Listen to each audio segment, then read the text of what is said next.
आज हम लोग न्यूमेरिकल्स प्रैक्टिस करेंगे मिरर फॉर्मूला पे, और मैग्नीफिकेशन मैंने पहले ही बताया, एक बार फिर से हम लोग रिवाइज करेंगे। तो बेसिकली न्यूमेरिकल्स में आपको साइन कन्वेंशन का ध्यान रखना है। साइन कन्वेंशन अगर आपको सही पता है तो आप आराम से क्वेश्चन कर सकते हो, और अगर साइन कन्वेंशन के बारे में सही से क्लियर नहीं है तो न्यूमेरिकल गलत होना ही होना है।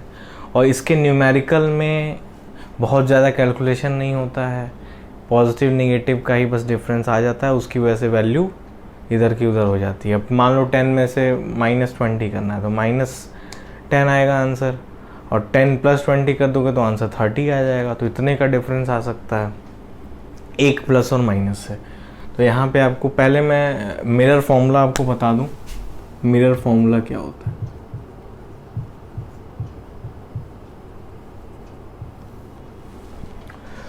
तो देखिए मिरर फॉर्मूला होता है 1/f = 1/v + 1/u। 1/f = 1/v + 1/u। यहाँ पे f क्या है? f जो है फोकल लेंथ है। फोकल लेंथ मतलब फोकल लेंथ क्या होता है भाई? So distance between focus and pole. तो पोल और फोकस का जितना डिस्टेंस होगा वो आपका फोकल लेंथ हो जाएगा। v क्या होता है? Image distance. इमेज डिस्टेंस क्या होता है? तो इमेज डिस्टेंस वो होता है इमेज जहां पे बन रहा है उसका पोल से डिस्टेंस क्या है। ठीक है, अगर मान लो जैसे कॉन्वेक्स मिरर है सपोज, तो कॉन्वेक्स मिरर अगर मान लो मैं लेता हूँ ये, और यहाँ कोई ऑब्जेक्ट है, ये आपका ऑब्जेक्ट, इसका हाइट मैंने HO ले लिया, size of object is HO। मान लो इमेज यहाँ बन रहा है HI, ठीक है, ये आपका पोल है। तो यहाँ पे इमेज कैसा बन रहा है? Back side of mirror. मैंने बोला था पोल से जब आप राइट साइड में जाओगे पॉजिटिव x हो गया, पोल को आप ओरिजिन अगर दिमाग में रखो तो इधर हम जाएंगे तो क्या होगा? पॉजिटिव डिस्टेंस होगा। तो यानी यहाँ पे जो v है इसको v बोलेंगे, ये हो जाएगा v, और ये ऑब्जेक्ट का पोल से डिस्टेंस को बोलेंगे u, इसको बोलते हैं ऑब्जेक्ट डिस्टेंस। तो यहाँ पे u क्या हो जाएगा? Object distance. मैंने ये भी बताया था कि ऑब्जेक्ट डिस्टेंस जो होता है वो हमेशा क्या होता है? निगेटिव होता है। क्यों? क्योंकि हमेशा हम मिरर के उसको लेफ्ट साइड में ही रख सकते हैं। ऐसा तो है नहीं कि फोड़ के अंदर रख दें, और इधर रख भी देंगे तो क्या इधर से कोई रे इस पे जाएगा? इमेज फॉर्मेशन के लिए रे होना चाहिए। मान लो मिरर इधर है और यहाँ मैं ऑब्जेक्ट रख देता हूँ, तो क्या इधर से कोई रे इस पे जाएगा? जब इधर से रे ही नहीं जाएंगे तो इमेज कैसे बनेगा? तो इधर ऑब्जेक्ट रखने का कोई मतलब ही नहीं है बैक साइड में। तो इसीलिए ऑब्जेक्ट हमेशा हम लोग फ्रंट पे रखेंगे जिधर रिफ्लेक्टिंग सरफेस हो। ठीक है, शेडिंग का आप हमेशा ध्यान रखिए, जिस साइड रिफ्लेक्टिंग सरफेस होता है उसके अपोजिट में शेडिंग करते हैं। ठीक है, तो ये हो गया u, ऑब्जेक्ट डिस्टेंस। तो यहाँ पे अगर मैं u हमेशा क्या होगा, ये आप एकदम याद रखिए बाय डिफॉल्ट कि ये हमेशा निगेटिव ही होना है। ठीक है, किसी भी केस में, चाहे कॉनकेव मिरर हो चाहे कॉन्वेक्स मिरर हो। अब हम बात कर लेते हैं कॉन्वेक्स मिरर में फोकल लेंथ कैसा होगा। तो ऑब्वियस सी बात है, कॉन्वेक्स मिरर में फोकस इधर होगा कहीं, मान लो यहाँ फोकस है, तो फोकस है तो इसका मतलब क्या हुआ? ये राइट साइड में है फोकस पोल से, तो यानी फोकल डिस्टेंस इसका कैसा होगा? कॉन्वेक्स मिरर का पॉजिटिव होगा। ठीक है, तो फोकल लेंथ जो होगा किसका? कॉन्वेक्स का पॉजिटिव होगा, और कॉनकेव का क्या हो जाएगा? कॉनकेव में देखो ऐसे मिरर बनेगा, तो इधर फोकस होगा तो इधर निगेटिव है, पोल यहाँ है, तो यानी कॉनकेव में हो जाएगा निगेटिव। ठीक है, एक और चीज हम लोग जानते हैं कि focal length is equal to r/2। ठीक है, तो रेडियस ऑफ कर्वेचर का हाफ होता है क्या? Focal length. ये सब तो न्यूमेरिकल के लिए साइन कन्वेंशन एक बार मैंने फिर से आपको एक तरह से रिवाइज करवा दिया है। बाकी चीजें जब हम लोग न्यूमेरिकल करेंगे तो और क्लियर होगा। तो ये हो गया f, ये हो गया v, और ये हो गया u। अब हम लोग चलते हैं मैग्निफिकेशन पे। मैग्निफिकेशन, इसको हम लोग स्मॉल m से रिप्रेजेंट करते हैं। इसको मैंने डिस्कस किया था लेकिन एक बार फिर से हम लोग रिवाइज कर लेते हैं। तो मैग्नीफिकेशन क्या होता है भाई? तो H I upon H O, size of image upon size of object क्या होता है, मैग्निफिकेशन होता है। और इसका एक और फॉर्मूला होता है v और u के टर्म्स में, for mirror minus v by you. जब आप लेंस पढ़ेंगे तो वहां पे प्लस v बाई यू हो जाता है, मतलब बस वहां v बाई यू होता है, तो आप लेंस का अभी मत दिमाग में रखिए। हाँ, ये फॉर्मूला हमेशा वैलिड है, ये वाला बदलेगा, ये वाला मिरर के लिए माइनस v बाई यू होता है, लेंस जब आप पढ़ोगे तो v बाई यू होता है, लेकिन ये हमेशा यही होता है H I upon H O. ठीक है, एच आई का भी मैंने बताया था कि एच आई अगर मान लो कि रियल इमेज है तो रियल इमेज कैसा बनेगा, प्रिंसिपल एक्सिस से नीचे बनेगा। और एच ओ ऑब्जेक्ट हमेशा हम प्रिंसिपल एक्सिस से क्या रखेंगे, ऊपर में रखेंगे। मान लो यहां मिरर है तो ये एच ओ हमेशा क्या होगा, जैसे यू ऑब्जेक्ट डिस्टेंस हमेशा निगेटिव होता है, ऐसे ही एच ओ हमेशा क्या होगा, पॉजिटिव होगा। तो अगर रियल इमेज है तो एच आई क्या है, निगेटिव, तो निगेटिव अपॉन पॉजिटिव क्या आएगा, मैग्निफिकेशन निगेटिव आएगा। किसके लिए, रियल इमेज के लिए। अगर मैग्निफिकेशन पॉजिटिव आ रहा है मतलब कि ऑब्जेक्ट, मान लो इमेज ऐसे बन रहा है, इसको हटा दो, ये आपका इमेज, तो ये भी पॉजिटिव है, ये भी पॉजिटिव है, तो पॉजिटिव अपॉन पॉजिटिव पॉजिटिव, यानी वर्चुअल इमेज। ठीक है, तो मैग्निफिकेशन का हम लोग साइन देख के भी ये बता सकते हैं कि क्या है। तो ये सब चीजें जितना क्लियर रहेंगी तो आप गलत उतना कम करोगे। आंसर गलत भी आ जाएगा तो आप इसको देख पाओगे, अरे यार नहीं, यहाँ नहीं बनना चाहिए, मैं गलत बता रहा हूँ। ठीक है ना, तो ये सब चीजें क्लियर अगर रहेंगी तो ये आपका फॉर्मूला हो गया, मिरर फॉर्मूला, और एक ये, यही दो से पूरे न्यूमेरिकल्स आपको करने हैं। तो चलिए न्यूमेरिकल्स देखते हैं। 2-3 न्यूमेरिकल मैंने बगल में लिखे हुए हैं, तो उसको पहले देखते हैं। चलिए पहला न्यूमेरिकल देखते हैं। Find the focal length of convex mirror, find the focal length of convex mirror whose radius of curvature is 32 centimetre. जिसका रेडियस ऑफ कर्वेचर क्या है, पहली चीज की कॉन्वेक्स मिरर है। तो मैं थोड़ा डायग्राम बना देता हूं शुरुआत में। कॉन्वेक्स मिरर है भाई, ऐसा कुछ होगा। इसका रेडियस ऑफ कर्वेचर कितना दिया हुआ, मान लो ये सेंटर है, तो रेडियस ऑफ कर्वेचर यहां से यहां का डिस्टेंस कितना हो गया, 32 सेंटीमीटर। फोकस कहां पे होगा, इसके बीच में होगा, इन दोनों के बीच में, ये पोल है तो, है कि नहीं।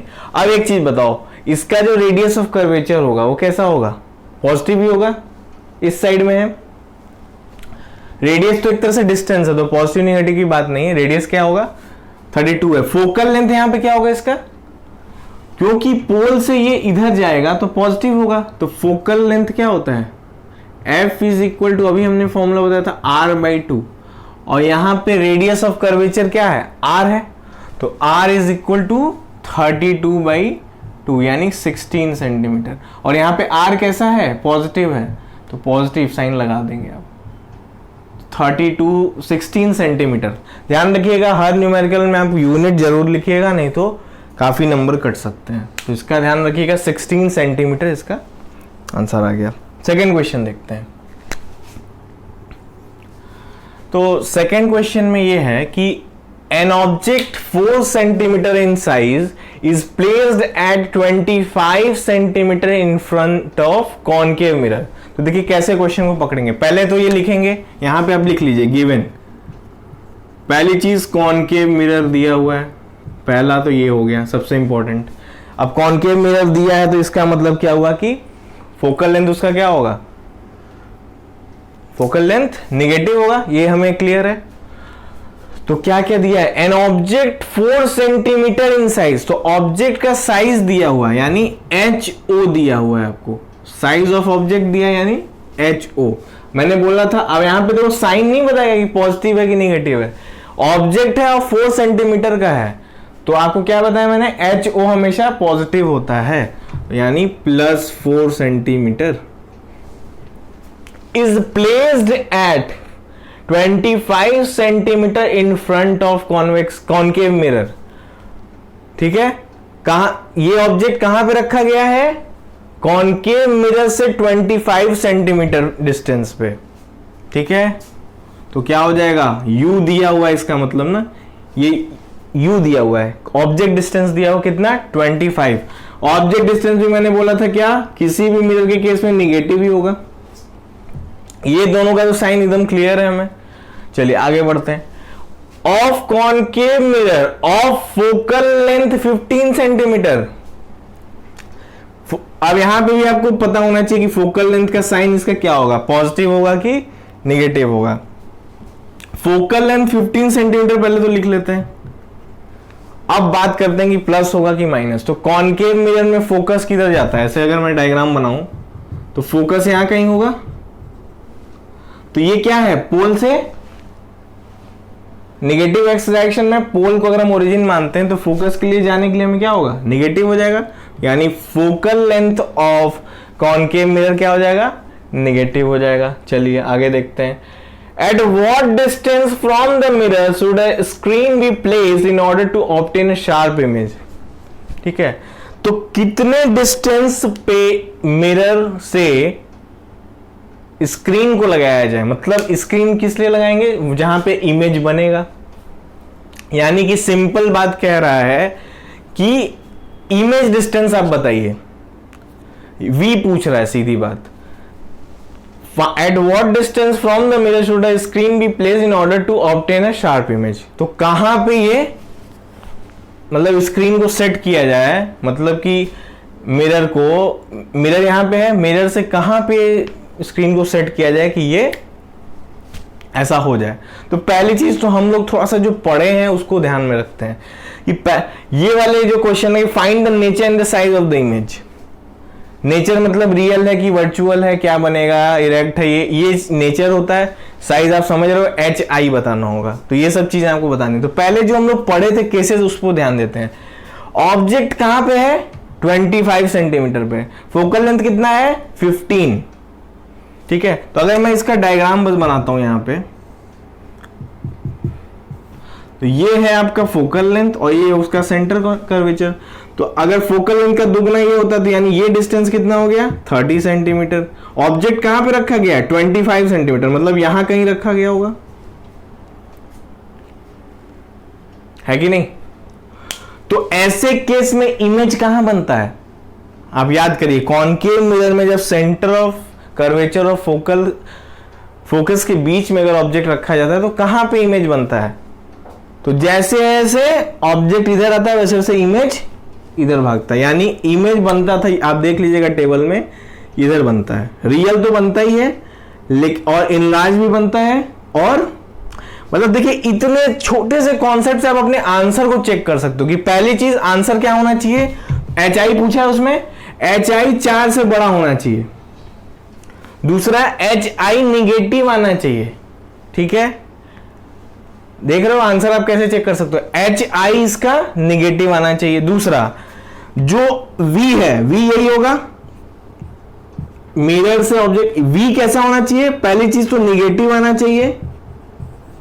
और क्या आना चाहिए, 30 सेंटीमीटर से ज्यादा आना चाहिए, क्योंकि सेंटर कर्वेचर से बियॉन्ड बता, मतलब -30 से ज्यादा वैल्यूज होंगी। ये सब तो हमने प्रिडिक्ट किया है, अब हमें सॉल्व करना है। ठीक है, तो okay, eight what distance from the, चलिए ठीक है, बहुत बढ़िया। तो देखिए दो रिलेशन हमारे पास है, दोनों का यूज करेंगे। पहले हमें क्या निकालना है, इमेज डिस्टेंस, V हमें फाइंड करना है। तो हम लोग मिरर फॉर्मूला लगाने जा रहे हैं, यहां मैं कर रहा हूं 1/f by mirror formula 1/f is equal to 1/u plus 1/v। तो 1/f आप कर लो, कितना हो जाएगा -15, 1/v आप रहने दो और 1/u क्या हो जाएगा -25। तो 1/v आप इधर लेते हो या इधर लेते जाओ, जैसे आपको सही लगे। तो 1/v 1/, ये हो जाएगा ऐसे, ये अगर इधर चला गया तो देखो भाई बस प्लस माइनस का खेल है। अब यहाँ पे मैं इसको माइनस को ऊपर लेते जाता हूँ। ठीक है, तो यह कितना एलसीएम आ जाएगा इसका 150। ठीक है, चेक कर लीजिए, नहीं 150 नहीं 75, 150, हालांकि 150 भी लेंगे तो आंसर हमारा सही आएगा, लेकिन फिर भी 75 लेते हैं। तो 75 इसका एलसीएम हो गया, तो ये हो जाएगा -5 प्लस 3, तो 1/v इज इक्वल टू -2/75। तो v कितना आ रहा है -75/2 यानी -37.5 सेंटीमीटर। अब देखो ठीक है, तुम्हारा न्यूमेरिकल पार्ट अब हो सकता है 36.5 आता आंसर सपोज, तो आप नहीं चेक कर पाते, वो एक अलग चीज है। लेकिन एक चीज तो श्योर है ना कि यहाँ -30 से हमें ज्यादा आंसर चाहिए था और माइनस में आंसर चाहिए था। ये दो चीजें तो हमने सही की हैं, ये अगर केस हमें याद है तो इसका फायदा भी आपको न्यूमेरिकल्स में भी मिलेगा। ऐसा नहीं कि रे डायग्राम बस आपने बना लिया, बस उसका क्वेश्चन आएगा तभी आपको फायदा मिलेगा। आप चाहोगे तो न्यूमेरिकल्स में भी इसका केस बना के आप देख सकते हो कि क्या ये सेटिस्फाई कर रहा है कि नहीं कर रहा है। चलो ये आ गया इमेज डिस्टेंस, तो हमारा फर्स्ट पार्ट कंप्लीट हो गया। अब सेकेंड पार्ट में चलते हैं। Find the nature and size of image. पहली चीज नेचर बताना है और साइज ऑफ इमेज। तो जब भी नेचर एंड साइज की बात की जाए, आप मैग्निफिकेशन पहले आपको निकालना पड़ता है। तो मैग्निफिकेशन, यहीं पे मैग्निफिकेशन का क्या फॉर्मूला था, HI/HO, और मिरर के लिए -V/U। HI तो मैग्निफिकेशन क्या हो जाएगा, HI हमें निकालना है, HO हमें पता है कितना है +4, और -V/U कितना है, माइनस ऑफ माइनस, V इतना आया था, इसके माइनस पे माइनस लग गया, और U कितना था -25।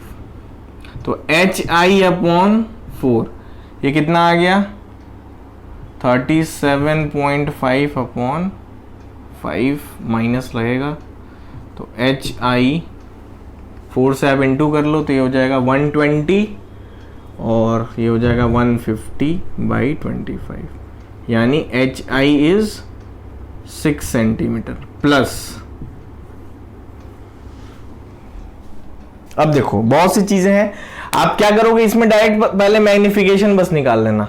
तो मैग्निफिकेशन का साइन बस आप देख के क्या बता सकते हो, HI/HO से यहां आप डायरेक्ट फॉर्मूला से मैग्निफिकेशन नहीं निकाल पाओगे, तो पहले आप इस वाले फॉर्मूला से मैग्निफिकेशन निकाल लो। तो कितना आएगा, दिस अपॉन दिस, इसको आप सॉल्व कर लेंगे, ठीक है। वो वैल्यू निगेटिव आएगी, तो आप बोलेंगे कि नेचर ऑफ इमेज कैसा है, क्योंकि मैग्निफिकेशन निगेटिव है इसलिए रियल और इन्वर्टेड इमेज बनेगा, पहली चीज।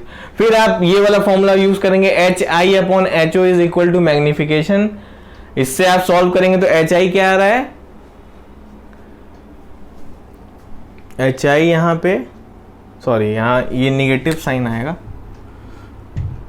ये निगेटिव आएगा, ठीक है। HI निगेटिव आना भी चाहिए, देखिए मेरे से मिस्टेक हुआ लेकिन वो करेक्ट हो गया, क्यों, क्योंकि हमें पता है कि इसका रियल साइन आना चाहिए, मतलब रियल इमेज जब बन रहा है तो HI पॉजिटिव कैसे हो सकता है, HI तो निगेटिव होगा क्योंकि प्रिंसिपल एक्सिस से नीचे में जा रहा है। तो इस तरह से आप सभी कॉन्सेप्ट को अगर एक साथ दिमाग में रखोगे तो न्यूमेरिकल गलत हो ही नहीं सकते, गलत करने जाओगे भी तो भी गलत नहीं होगा, ठीक है। तो ये दो हो गए, थर्ड वन देखते हैं हम लोग। तो पोजीशन ऑफ, अगर आपसे बोले स्क्रीन का या कुछ भी, तो आप समझ जाओ कि वो इमेज डिस्टेंस ही पूछ रहा है आपसे। चलिए थर्ड वन देखते हैं। तो थर्ड क्वेश्चन है, ए concave mirror produces 3 times magnified, a concave mirror produces 3 times magnified enlarged real image of an object placed at 10 centimetre. तो पहली चीज क्या लिखेंगे हम लोग, पहला है कॉनकेव मिरर लिखेंगे पहली चीज। अच्छा, कभी कभी न्यूमेरिकल में आपको ऐसे भी लिखा हुआ आ सकता है, और कन्वर्जिंग मिरर और डाइवर्जिंग मिरर। तो कन्वर्जिंग मिरर किसको बोलते हैं, जो कन्वर्ज करे। तो आप कॉनकेव मिरर को आप देखोगे तो ये क्या करता है, ये मिलाता है, कन्वर्ज करता है। कन्वर्ज करना मतलब एक पॉइंट पे मिलाना। तो रेज को क्या आता है, तो कौन ये भी आप नोट कर लीजिए, कॉनकेव मिरर को ही हम लोग कन्वर्जिंग मिरर भी बोलते हैं, कन्वर्जिंग मिरर। और कॉन्वेक्स में क्या होता है, ऐसे रे आया ऐसे निकल गया, ऐसे आया ऐसे निकल गया, ठीक है। तो ये कैसा होता है, डाइवर्ज कर रहा है, ये फैला रहा है, तो इसको क्या बोलेंगे, कॉन्वेक्स को बोलते हैं हम लोग क्या, डाइवर्जिंग मिरर, डाइवर्ज। तो कई न्यूमेरिकल में बस आपको ये ना लिखे, ये नहीं लिखेगा कि कॉनकेव मिरर, वहां लिख देगा कन्वर्जिंग मिरर और डाइवर्जिंग मिरर, ऐसे करके भी लिख देगा। तो आपको खुद समझना है कि कौन सा मिरर है वो, क्योंकि मिरर से ही आधा साइन कन्वेंशन वहीं से क्लियर हो जाता है। तो कॉनकेव मिरर है, पहली चीज तो फोकल लेंथ क्या होगा, negative, producers 3 times magnified enlarged real image. तो इसने क्या बोला कि मैग्निफिकेशन क्या है इसका, पहली चीज रियल इमेज है और इनलार्ज्ड है, बड़ा करके बता रहा है, कितना, 3 टाइम्स। तो यानी रियल है तो माइनस होगा और तिगुना कर दे रहा है, मतलब HI/HO का रेशियो कितना है, 3 टाइम्स है। तो ये चीज क्लियर होगी मैग्निफिकेशन से। Real image of an object placed at, object जो है वो कहां पे प्लेस्ड है, 10 सेंटीमीटर। तो 10 सेंटीमीटर डिस्टेंस पे है, U इज -10 सेंटीमीटर। तो U तो हमेशा -10 ही मतलब निगेटिव ही होता है। कॉनकेव मिरर दिया हुआ है। अब आप इस क्वेश्चन को कैसे करेंगे बताइए, मैग्निफिकेशन दिया है और U दिया है, ना फोकल लेंथ दिया है ना इमेज डिस्टेंस दिया है, अब कैसे करें। तो देखिए क्या करना होगा, आप इसको पहले मैग्निफिकेशन को आप क्या लिख सकते हो, इसको -V/U लिख सकते हो,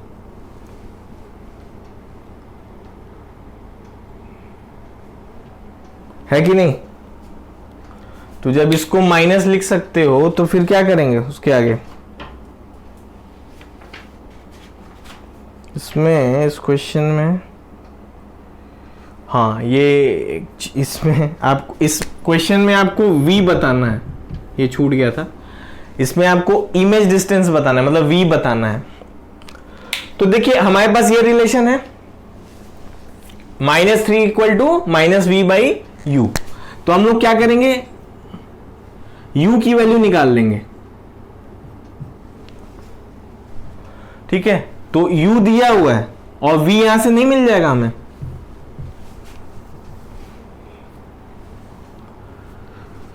तो V की वैल्यू आप निकाल लीजिए, V/U = 3 हो जाएगा और U कितना दिया है, -10 दिया है, तो ये हो जाएगा -30 सेंटीमीटर। तो V भी पता चल गया, U भी पता चल गया। अब हमें और क्या फाइंड करना है,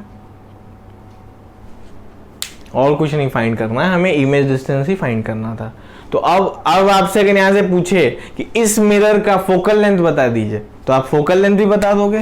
फोकल लेंथ क्या होगा, 1/f = 1/v + 1/u, ठीक है। चलिए ये हो गया आपका सिंपल सा कॉन्सेप्ट, 1/f। अच्छा एक और चीज है, ये तो आप सॉल्व कर लोगे, -3 -10 30 LCM हो गया, -3 -4/30, ये हो जाएगा 215, f की वैल्यू आ गई -7.5, ठीक है। तो इस तरह से आप फोकल लेंथ निकाल लोगे। इसमें हालांकि बस इमेज डिस्टेंस आपको निकालना था। मान लीजिए ऐसा ही क्वेश्चन हो, U ना दिया हो, आपको क्या दे दिए, फोकल लेंथ दे दे। अब सेम क्वेश्चन है, मान लो मैंने क्वेश्चन बदल दिया, U नहीं दिया है और फोकल लेंथ दे दिया है कि फोकल लेंथ -7.5 सेंटीमीटर है। अब आप कैसे करोगे, तो इस पे आप थोड़ा सोचना, फिर हम लोग इसको अगले लेक्चर में इसको समझेंगे कि इसका क्या है, अगर ये दिया हो तो हम लोग क्या कर सकते हैं, ठीक है।